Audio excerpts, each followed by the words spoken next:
क्या आप जानते हैं कि बचे हुए चावल फ्रिज में रखने के बाद खाना कितना खतरनाक हो सकता है?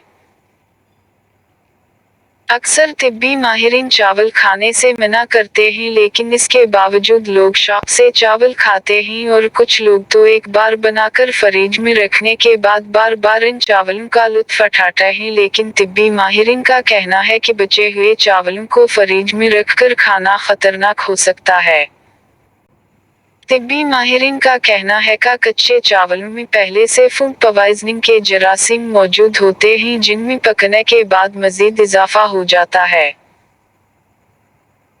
माहिरीन कहते हैं कि चावलों को ताज़ा बनाकर खाना ही ज्यादा बेहतर है, जबकि ये ग़िज़ायत हासिल करने का अहम ज़रिया भी है। ताहम बच जाने वालों चावलों को फ्रिज में रखने के बाद खाने से लोग फूड पॉइजनिंग का शिकार हो सकते हैं।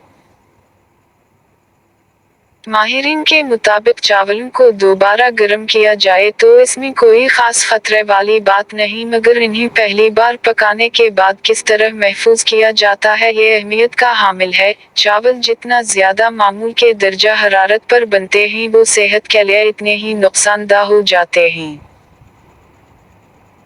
जरूरी है कि सारी रात चावलों को पानी में भगाने के बाद पकाया जाए, क्योंकि इससे आर्सेनिक की 80% मिकदार कम हो जाती है और सिर्फ इतनी मिकदार रह जाती है जो सेहत के लिए ज्यादा मुहलिक नहीं होती। अब अगर आप भी चावलों के शौकीन हैं तो उन हदायत पर जरूर अमल करें ताकि आप फूड पॉइजनिंग से महफूज रह सकें।